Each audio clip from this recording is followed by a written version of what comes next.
Pittsburgh Steelers fans, it is time once again for another edition of the Curtain Call podcast. My name is Michael Beck, your deputy editor of BehindTheSteelCurtain.com, and my partner in crime, as always, one Mr. Jeffrey Benedict. Jeffrey, how are you doing tonight, sir? Doing good, Michael. Doing good.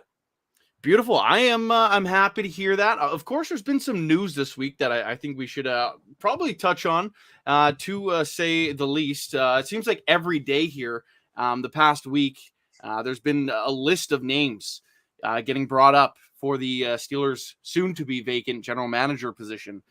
We know they've interviewed internally with Hunt and Kahn. And, of course, we know there's been a plethora of names from many teams across the NFL, from scouts to VPs of player personnel to ESPN host and Louis Riddick. Do any of these names really jump out to you, or are you surprised that the Steelers are kind of reaching out in so many directions, or what do you think? I actually like that they're really doing a thorough search.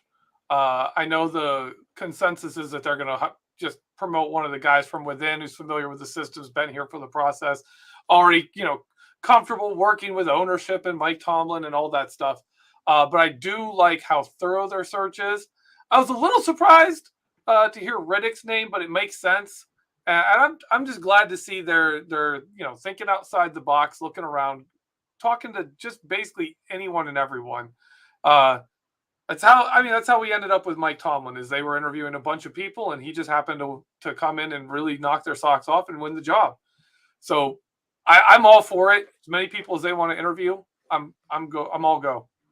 Yeah, they're turning every stone. I think that's great. If they do bring in an outside hire too, I'm pretty sure every GM role is filled. Omar Khan and Brandon Hunt aren't going anywhere, so you'll still have those minds inside the building plus some outside find. So that could be pretty big, regardless. Nonetheless, the Steelers also brought in a new wide receivers coach, which was kind of surprising. I don't think anyone realized Ike Hilliard's deal was expiring. It did. Here we are. And I'm blanking on the new guy's name. I don't know if you have it, but it was something. Yeah, different. It was like, it was a different name. That's probably why I'm not remembering it as I should. But the fact of the matter is that the Steelers now have 3 offensive coaches from that NC State coaching staff when Matt Canada was the offensive coordinator there. Of course, Canada being one of them, running back coach Faulkner being another, and then this brand new wide receivers coach. So what do you think of this? Frisman Jackson. Thank you. What do you think of the addition of a new coach? And obviously the Steelers are all in on Matt Canada's system. Well, I mean, I'm not at all surprised, Michael. I mean, I know the Steelers listen to my Cutting Room Floor podcast, and they consider it a valuable source of advice for how to run the organization. I actually pegged Hilliard's spot as one that could use a change. He was the drop-off from when Richard Mann was running the show, Daryl Drake was running the show, to what we've seen under Ike Hilliard, I don't think speaks highly for him. And so for me, that was a position that was very easy to say, yeah, you can change this position. And they did. I do think it's interesting. They brought someone in that has worked with Matt Canada. Hopefully he has the receivers blocking. I, of course, was a huge Richard Mann fan. That's not really a secret. I was an enormous fan of Richard Mann. He drilled those receivers. Hands, you saw receivers drop balls, but the next year they weren't dropping balls like that. And we've seen drops be a common problem with this receiver group. With Deontay Johnson, outside of Deontay Johnson, everyone's dropping passes. I'd like to see, a little more work done there and a little more results from whatever work is being done. But also, man, those receivers blocked under Richard Mann. Martavis Bryant blocked, you want someone who was a diva. Martavis Bryant had all the aspects of a diva wide receiver. But under the Steelers, he wasn't that. He chipped in. He did his work. He blocked people. He did it all. Yeah, and on top of that, just rolling around with the new coaches, it's official with Terrell Austin becoming the new defensive coordinator for the Steelers. I'm interested to hear your thoughts on that.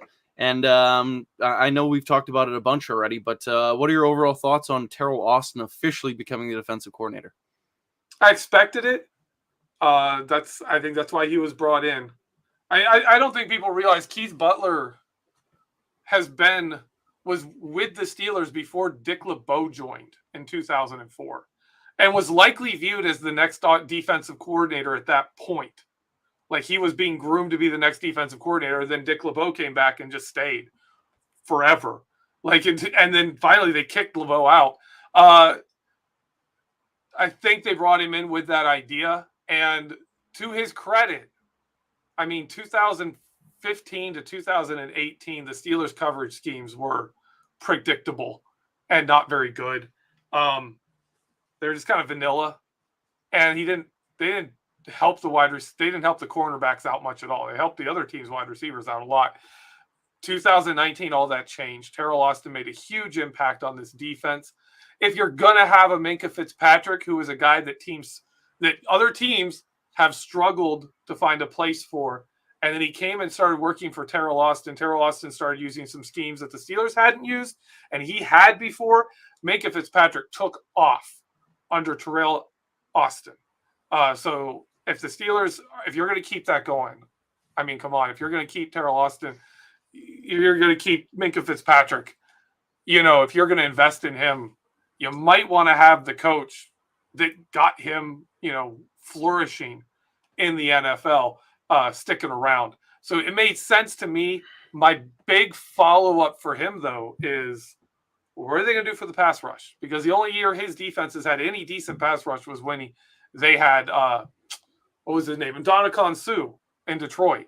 Before he left Detroit, when he was just absolutely wrecking everything, that's the only year he had any decent pass rush. So they're going to have to find a way to replace what Keith Butler brought to the pass rush. But Terrell Austin, you couldn't do better for a scheme for a secondary and coverage.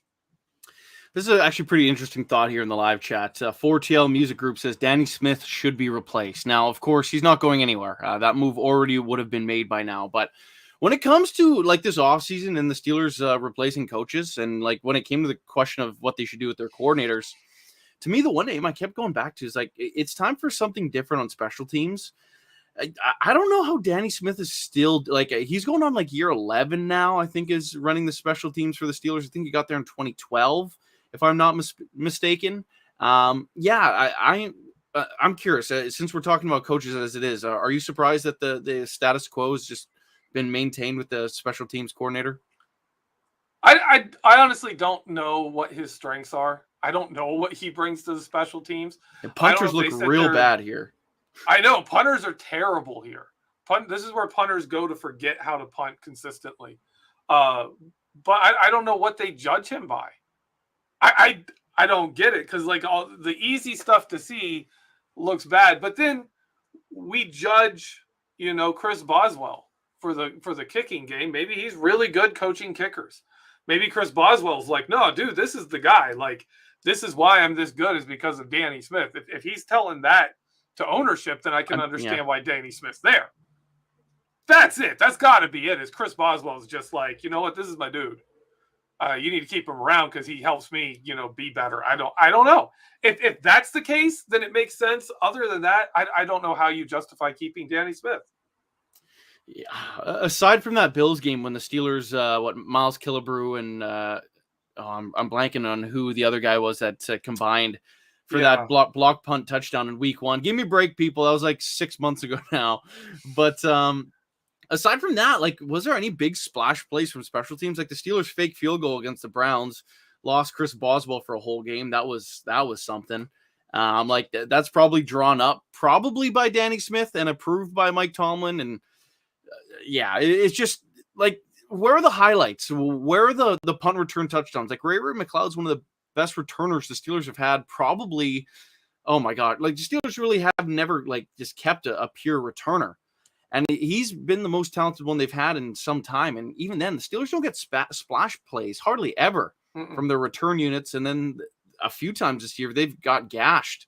I don't think they gave up a touchdown, but they got close a few times to giving up some long stuff. If it wasn't for having really good talent on special teams, which I think the Steelers do, I think they have quality special teams players. Yeah. Aside from that, I don't love what's been going on with that special teams unit. Now, we are at the 10-minute mark. There's one more coaching position that we know is a big fat hole right now and doesn't have anyone. And the Steelers will have to hire somebody at the offensive line coach position. Andrew Filipponi, take this for what you will. Heard names of Tom Cable, which actually kind of makes a little bit of sense. Former Raiders head coach, I believe he was. Seahawks O-line coach. Tons of experience in the NFL. I think that would be a good hire. So that's a name that's been floated out there. I know Steelers fans would love Mike Munchak. I think there'd be an eruption of applause if the Steelers managed to bring Coach Munch back. But I'm curious what your thoughts are on this position, and how long do you expect it to take until they find an O-line coach? I think it's going to be a pretty thorough search because you've got to find someone who can coach for Matt Canada's offense. And that's a big deal. That's a very different scheme than what the Steelers have run before, which is why I don't think you're going to see Mike Munchak come back to Pittsburgh.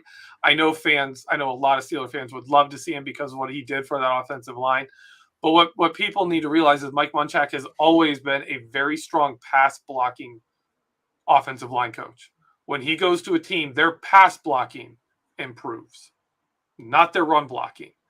Consistently, he's hit or miss in the run game with his offensive lines. And we saw that with the Steelers offensive line. I mean, Ramon Foster, David DeCastro, they were better pass blockers than run blockers. Big dudes, big, strong guys. But when Mike Munchak got through with them, they were phenomenal top-end pass blockers and they weren't really good run blockers. That's not really what he was known for. And if the Steelers are going for more of a run-based offense, they're going for wide zone and outside zone, stuff like that. That's not Mike Munchak. So I expect that he will not be the guy who signs on here just because it's not a good fit for what he's best at. He's going to want to go somewhere where, the way he teaches is going to fit the offense. And the team's not going to want to hire someone whose teaching doesn't fit. It just doesn't make sense with the direction the Steelers offense is going. So I don't know exactly where they're going to go with that because I don't really look at what these guys, what schemes these guys are best at coaching. But I know Mike Munchak is not the fit he was the first time the Steelers hired him anymore. So I don't expect Munchak to be back. Yeah, no, you raise a good point there. And obviously, I think that will be something to watch out for the coming days. I wouldn't be surprised if that position was filled by the end of this week. Of course, the other news, this Thursday coming up, of course, is recorded on Wednesday evenings. Thursday, NFL honors. Does TJ Watt finally win that damn Defensive Player of the Year award? What the heck happens at the award show? If they don't, we need to ride. We need to go out there. You need to go to LA. Go toilet paper the NFL headquarters. Eggs and toilet paper, NFL headquarters if TJ Watt doesn't get Defensive Player of the Year. Steeler fans, let's do this. But really, he should. He absolutely should. I mean, what was it? Aaron Donald said he should be MVP. Yeah, I think he's the. There wasn't strong MVP candidates this year, so yeah, why not? Honestly, yeah. If the Steelers had beat Kansas City, that was my thing. If the Steelers but the thing is, voting happens in week 17, though. So that, or do you mean week 7, the week? Okay. No, I'm gonna have the playoffs. I don't care. No, he should be definitely Defensive Player of the Year, and I would love to see him get a few MVP votes too. I hope he does. That would be cool if he did pick up a vote or two. So hopefully, moving past that, I know we wanted to go through a little bit of an exercise tonight and kind of break down the players that are quite cuttable for your Pittsburgh Steelers and whether or not the Steelers should hang on to some guys or what they should do with their contracts. So I'm going to bring up some guys to you, and I'm curious what you would do with these guys and their contracts.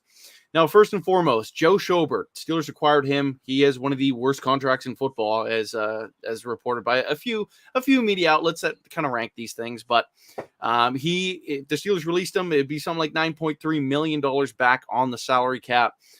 His dead cap is around $3 million. Is Joe Schobert? Is there any way he's lining up beside Devin Bush next year, or what goes on there? No, he's almost got to be gone. I don't know what sites have good numbers for caps and stuff like that. All the ones I've seen, his cap hit, his dead money is low. I think it's like if he's a post June 1st cut, he actually has a really low dead cap hit, and you're saving $9 million. He's not worth that. He is not at all worth $9 million. So that's an easy decision to me. I think that's obviously like the easiest decision. Is letting Joe Schobert go, because it just doesn't make sense to retain him for what we got. Yeah, I agree here. I think it's possible to restructure his deal to keep him in. I don't know if I necessarily want that to happen though. Again, it's going to be one of those things to watch as these weeks go by. Of course, once the Super Bowl hits, it's a month until that legal tampering period starts. It's not a very long pure offseason from like the things going on in NFL world. It's good for sites like BTSC. Those dog days of the winter and summer are a little bit shorter now with the extra football action, the extra game. So that'll be a big one to keep an eye out for and just see what happens, because cuts will be coming probably not within the next week or two, but shortly thereafter. Of course, they are on the way. Now, the next guy I want to bring up is Zach Banner. He won the right tackle job in 2020. Couldn't stay healthy, of course, that first game tearing his ACL. Could never really get it back together this year. Getting hurt again and missing a large chunk of time once again. You release him, it's $5 million off the books. I think his dead cap is almost nothing in the hundreds of thousands of dollars. So the numbers would dictate that you release and move on. What do you do with the most eligible tackle in all of football? See, I like the little bit of film we've gotten from Banner. I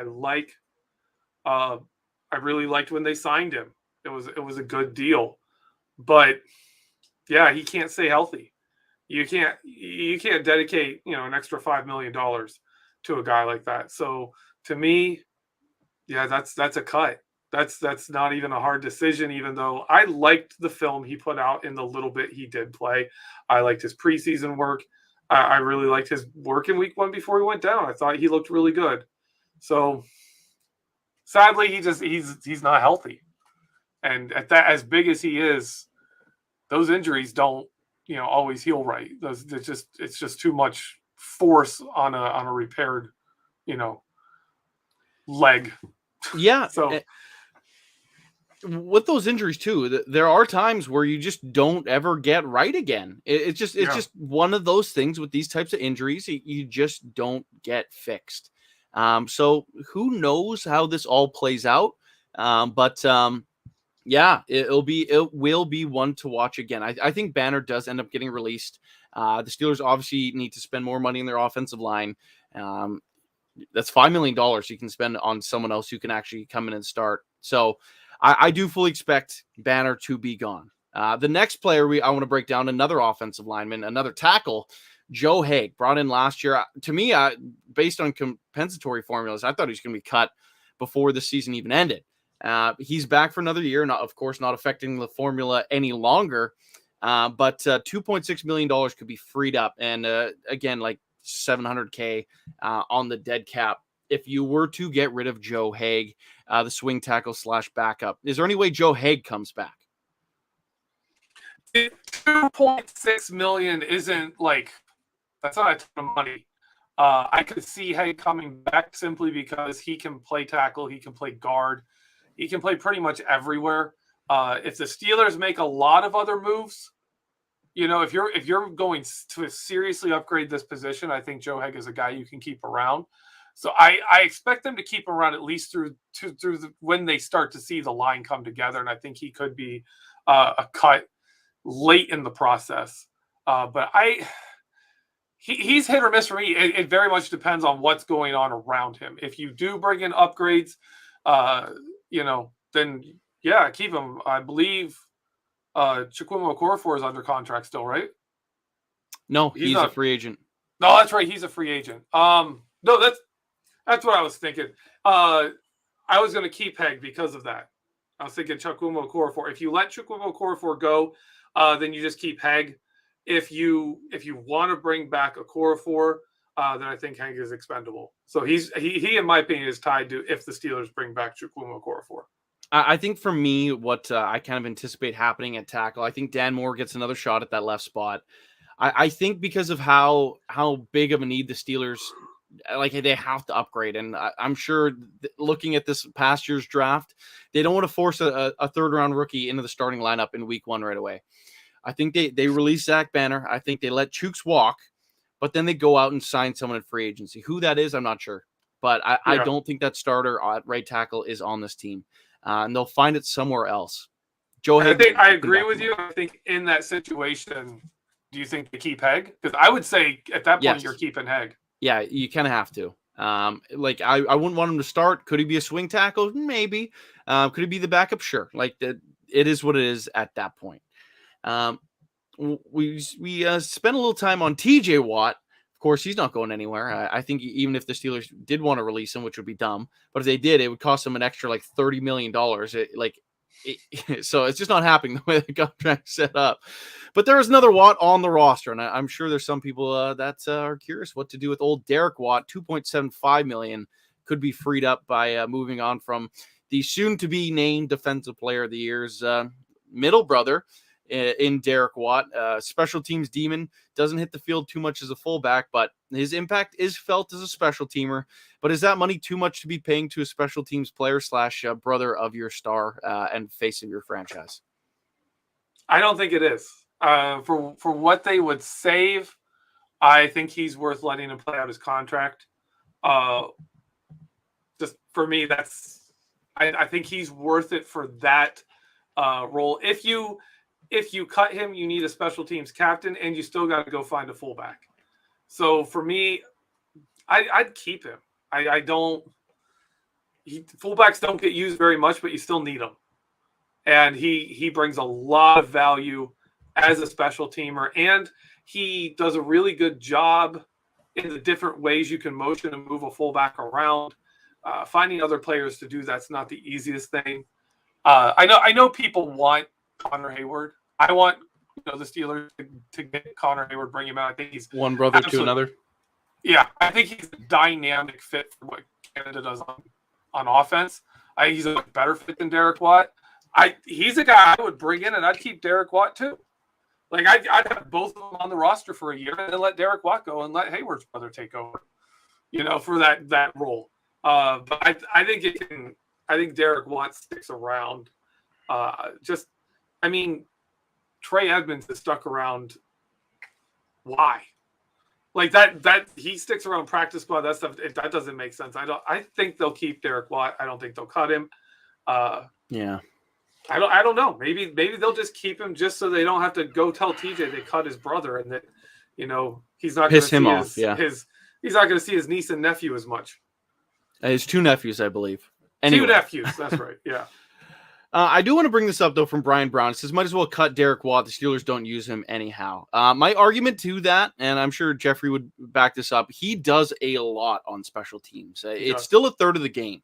And whenever, I know it's easy to blow off kick return and punt return and all these things, but think about the 2010 San Diego Chargers. Yes, they were the San Diego Chargers then. And SB Nation actually put together a great video breaking it down. In 2010, the Chargers had the number 1 scoring offense and defense. Number 1 of both. It's happened in NFL history before, but it was the first time in some time where an organization featured both, and they missed the playoffs. Why? It's because they had the worst special teams in all of football. It matters. The Chargers had the best offense and the best defense in football, and they missed the playoffs. Well, it derailed the 2009 Pittsburgh Steelers. Tomlin cut all the special teams veterans and was like, all these, which is a popular refrain from fans, why do we have these special teams only guys? Just have the young guys do it. Just keep all the guys with the most potential and just have them play special teams. Well, Tomlin did that. And the special teams were awful. And in all honesty, in my opinion, it cost us the 2010 Super Bowl as well, because we had signed all these special teams veterans that weren't good for anything else. And we ended up with what was his name? Anthony Madison was like the number 4 cornerback in the Super Bowl. He's a special teams only guy. One injury, he's on the field. And guess what? Jordy Nelson versus our special teams, our only cornerback didn't go well. It went really, really bad. And that's one of the reasons we lost that Super Bowl, is because we took special teams lightly for a year, for one offseason, and it came back to bite the team for 2 years. Yeah, exactly. And one of the reasons why you need to have some studs still on special teams and guys that is their job. And Derek Watt is amongst one of the best special teamers in football. Him, and I'm bringing Miles Killebrew back too. There's no problem to me having 2 solid special teamers and like depth guys. Absolutely 100% every day of the week. I'd want both those guys on. Yeah, the Steelers have actually come across a number of guys who are good special teamers to like great special teamers who are actually solid on the field. We talked about Ray McLeod earlier in this episode. He's one of them. Like, as a receiver, he's not the guy you want out there, but you can put him out there and he'll catch the ball and run with it a little bit. And he's a really good returner. Miles Killebrew, you brought up, like James Pierre, Justin Lane's actually turned into a pretty good gunner. Like, we've got several of them that do that. Ulysses Gilbert. Like, we've got a decent number of players who can go in on defense or offense and are really good on special teams. Those guys are very valuable. Absolutely, they are. 100% wholeheartedly. They are very important to the integrity of your team. Now, getting back to the cut or stay thing, basically every other name doesn't make a ton of sense to release. Their dead cap mixed with their cap savings just isn't worth it, except for one guy that we need to talk about, Stephon Tuitt. If he's released post June 1st, you save a little bit more than $9 million on your salary cap. That's enough money you can go into the season with. And that's the cash you just bring in as your safety net. You can spend everything up until that point. You release Stephon Tuitt there and you go to work and you have enough money to make it work. This is a tricky situation. We don't know what's all going on with his family side of things. There's been rumors whether or not he's happy with the team. I know that hasn't been talked about too much, but it's one of those things that there is kind of been rumors flirting around with that. What is going to happen with Stephon Tuitt? If his heart's not in playing football, of course, it's the easy move to make. But what do you anticipate happening here with this Steelers side of things?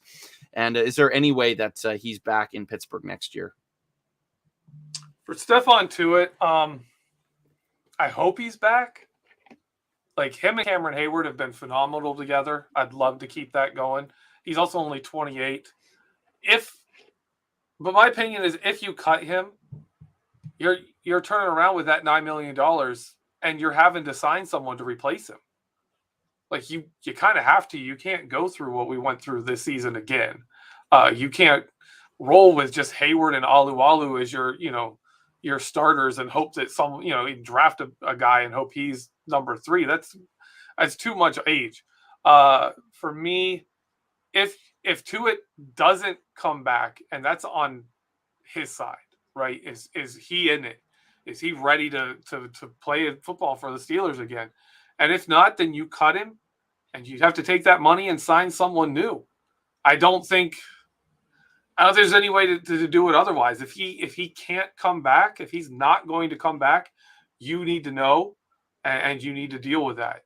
I just think that's the way they have to approach this season. Is you have to know what Stephon Tuitt's doing, and you have to take that money and use it on someone who's going to be on the field. Absolutely, 100%. Obviously, it comes down to him. He pretty much has a month now, I'd say, to figure out what his plan is.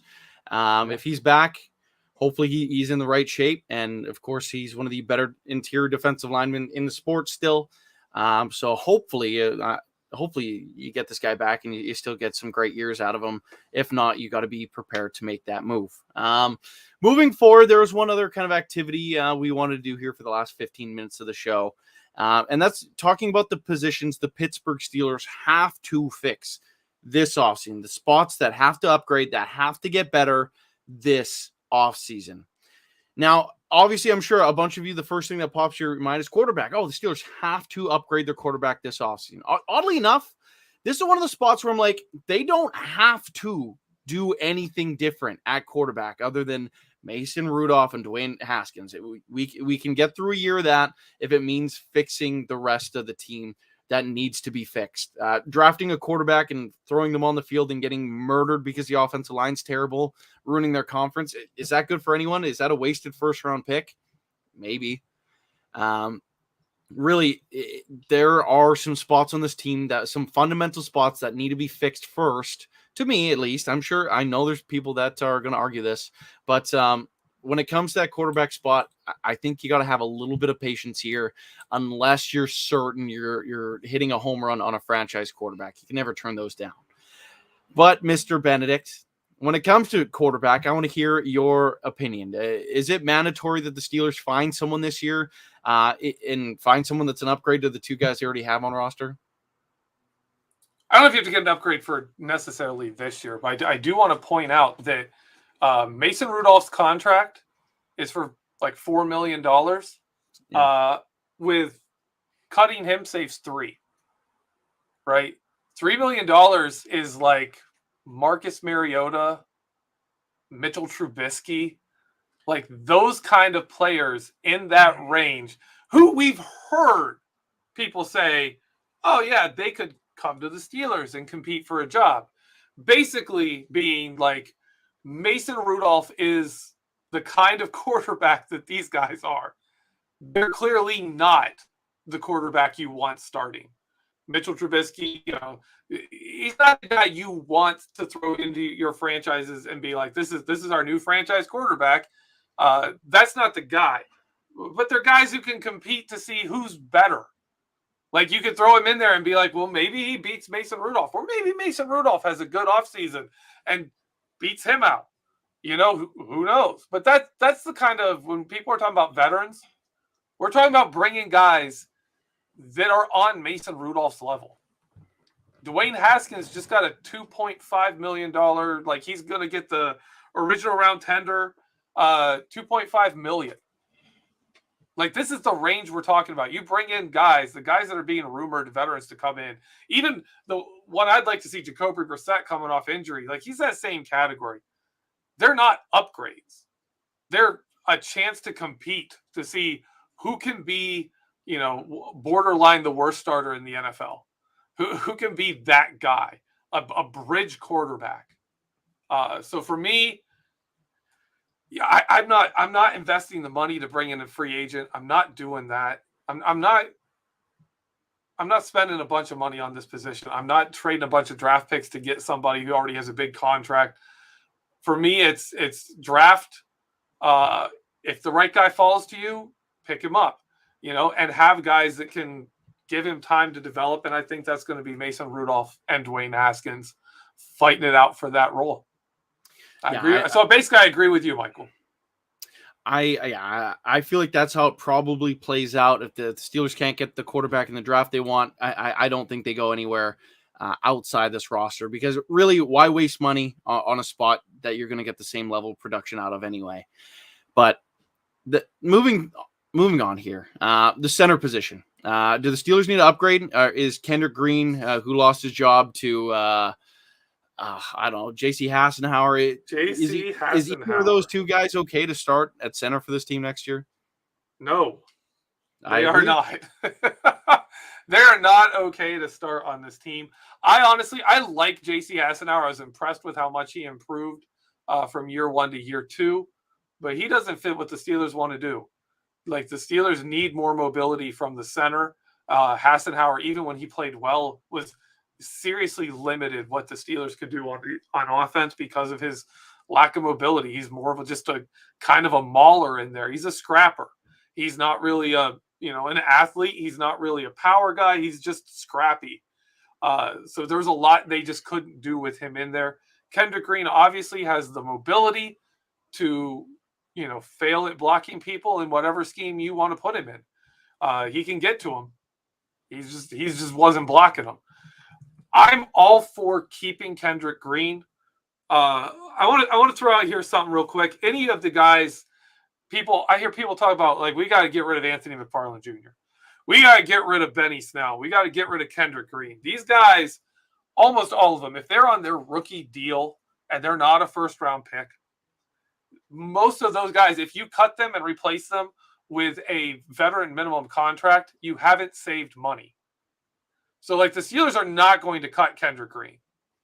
There's no way of that. He saved something like $900,000, which is less than most veteran minimum contracts will cost you coming in the next season. So they're just not going to cut it. He will be on this team. There's a reason the Steelers rarely let a rookie contract player go. It's because they're freaking cheap. They are so cheap. So Kendrick Green is like getting paid J.C. Hassenauer money next year. That's like, if you cut him, it's the same as cutting J.C. Hassenauer. So I don't think Kendrick Green's going anywhere. I think he kind of plays for the backup. But I agree with you, Michael. Got to upgrade center. You can't come in with Kendrick Green penciled in as a starter. If you bring in a veteran and Kendrick Green just blows your socks off and advances and just is phenomenal in his second year, cool. That's great. Let the guy go after that year. Like, you could do that, but you bring in somebody. You've got to bring in somebody to give you stability and an upgrade at center. I 100% agree. I'm like, if Kendrick Green's not like good enough to make this team, though, like if J.C. Hassenauer's ahead of him, if some veteran center, some draft pick beat him out, like if he's a number 3 center and like he's not the interior 3 backup, fine. Like, I don't care. Cut him. Like, he has not proven anything. I don't know how many teams I'd pick him up. And I suppose he could still end up on a practice squad if the rules are still set the way they are, like the COVID practice squad rules. Outside of that, yeah, I don't know. Like, he might get an opportunity to try again somewhere, but yeah, I just don't see it. Now, I guess to move along here, obviously got to stick with the offensive line a little bit. Right guard. Trey Turner said he wants to come back. I'm not sure if I want him to come back, but what are your thoughts on Trey Turner? Yeah, Trey Turner's like he's on the level of Ramon Foster when Ramon Foster was old, right? Like he's that guy. He's no longer the Pro Bowler they used to be. He's a free agent. Like, I'm not paying much for him. If he wants to come back for, $3 million, something like that, and compete, then yeah, sure, okay. But if I'm doing that, I'm only doing that if I'm drafting an inside guy, right, to compete with him. I'm more comfortable letting him go. I can see bringing him back if the guard market's not very good. But there should be a pretty good free agent guard market. If a bunch of them re-sign with their own teams or the contracts get stupid, because that is a thing that could happen this year, you can end up with Trey Turner and be like, all right, if we upgrade center and we upgrade tackle, we can roll with Trey Turner in between and live with it. Yeah. But I hope they can upgrade that position. Okay, here's a question that I've thought of countless times already because, of course, free agency and the draft being so far apart, banking on having someone fall to you and then not happening and then not being able to sign someone, you could really screw yourself. Should the Steelers consider signing a center if they're dead set on improving the position and still have the mindset that if Linderbaum is, I know it's our draft crush, if Linderbaum's available at 20, do we still take him? Do you try to sign a center that's able to play center and guard in case this scenario plays out? Like, what do you do here? Because you can't expect anyone to fall to you in the draft, and you can't go into next season without any semblance of an upgrade. That is a good one, because like it's not Mark Barron and Devin Bush. The Steelers signed Mark Barron to be that cover linebacker, And then they were still able to get Devin Bush. They went after him and they got him, and they had 2. They ended up letting Mark Barrett go after that next year, but they were able to both play, right? So in the scenario you're talking about, if you get a guy who can play guard or center, and then you go get Linderbaum, okay, then that guy can play guard, and Linderbaum can play center. But you can't, if you get 2 centers who really are only centers, you can't play them both. You're not rotating them. You're just going to pick the best one. Man, I'm actually going to turn that back to you. What do you think? Would you be willing to, if you sign a free agent who is a starter level center who's not really a good guard, would you still draft Linderbaum if he's available, or would you prefer to roll into the draft going Linderbaum or bust? Like, how old would you like? To me, the top draft prospects that are actually like guys that can come in to start are all older guys. Like there's obviously Ryan Jensen from the Bucks, who's about to turn, or he is 30, turning 31.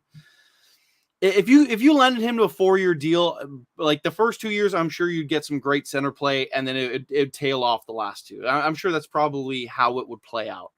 And like to a degree, that's fine. You can kind of deal with that and like worry about another position in the draft. But if you go out and sign the guy from the Titans, whose name I'm blanking, Ben Jones. Yeah. If you go out and you get him, I'm pretty sure he's capable of playing center guard. He's 34. That would be very un-Steelers like to sign him. But if you're signing someone in their mid to late 30s, especially at that position, I'm not afraid to draft the center and let them start over them and kind of use them as a mentor. Like that is fine by me. And with how talented Linderbaum is, what he puts on tape, I'm not sure there's any option out there that he wouldn't be better than that's actually available to the Steelers right here and now. So to me, that's what I would do. If the Steelers are like, okay, if Linderbaum makes it, we're taking him no matter what. Because like if he is there at 20, there's no prospect that's going to be better than him at 20. That is the best player available at a position you need. You just got to make that. If that's what the Steelers also come to, then I think you have to think about signing that Ben Jones type, someone that can play the guard spot, and someone that if you don't get Linderbaum, okay, we have a Band-Aid for a year, like Green maybe to work his way into that lineup. And speaking of that, Snowman puts $5 in the tip jar. He says, I heard Kendrick Green was working out with Mr. Pouncey. Yes, he's been doing some off-season activities with Marquise Pouncey.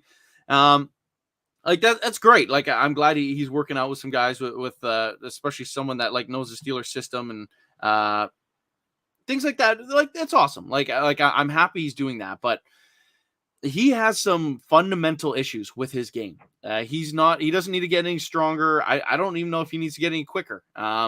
He needs to be able to just play the game better as a set. I hate to say that, but like I don't know if your hands, like all of it, right? Yeah, like as someone who played the spot for a long time, like I was a center for like 12 years. Like the issues that he has are ones that are like they're kind of just burned into you, and I'm not sure he can ever overcome that. Could he surprise me and put in some crazy offseason work?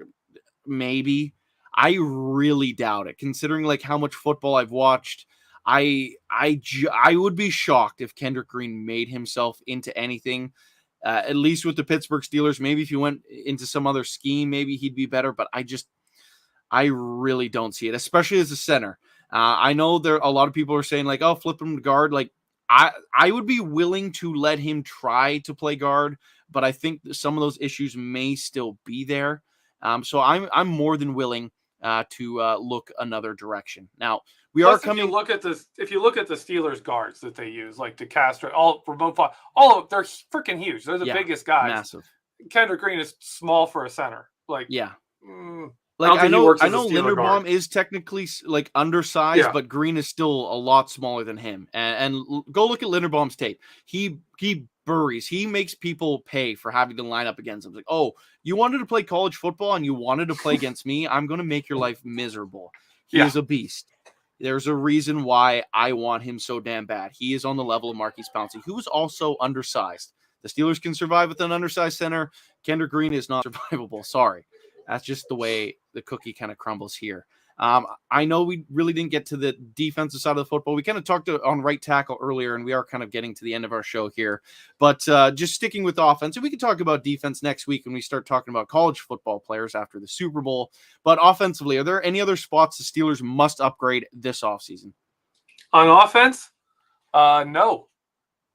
Really, running back 2, maybe, like that comes to mind. Like, it'd be nice to add another receiver, maybe a speed burner, maybe a veteran if they lose Juju. Aside from that, no, I agree with you. Yeah, the offense is, they did a good job. Fix the line last year, fixing the running back and tight end, and the wide receiver spot is still pretty solid. You can add somebody, but if you don't, you can live with it. Yeah. All right. We are approaching the end of our show here. So, Jeffrey, is there anything you want to plug for the people? Speaking, you brought up Juju Smith-Schuster. We're about to, Dave and I are working on a Vertex. It's probably going to be 2 Vertex, on the same topic about Juju Smith-Schuster, what he brought to the team, and my thoughts largely on what happened the last couple of years with his game. So check that out when it comes out. It's stay tuned for that. It's going to be this week and next week. Great stuff. And to remind everyone, as always, click over to BehindTheSteelCurtain.com. Should be your one-stop shop for all things Pittsburgh Steelers, from film rooms and Vertex articles from Jeffrey Benedict, and some commentary and what my little heart wants to see the Pittsburgh Steelers do, which they will inevitably not do. You can read those articles also over at BehindTheSteelCurtain.com. Past that, though, I also want to remind you, if you're watching on YouTube and Facebook right now, you're still only getting about a third of our BTSC family podcast. You can get the entire family podcast by searching Steelers or Behind the Steel Curtain wherever you get your podcast from. Really, if you can like, subscribe, or just tune in, it helps support the channel and helps get more great Pittsburgh Steelers content out to you. And we'll be along every step of the way this offseason. So tons of content, regardless of what happens here in the next couple weeks. But in Steelers world this year, it's going to be a wild ride. So thank you for tuning into this edition of the Curtain Call podcast from my co-host, Jeffrey Benedict. My name is Michael Beck, and we'll see you guys next week.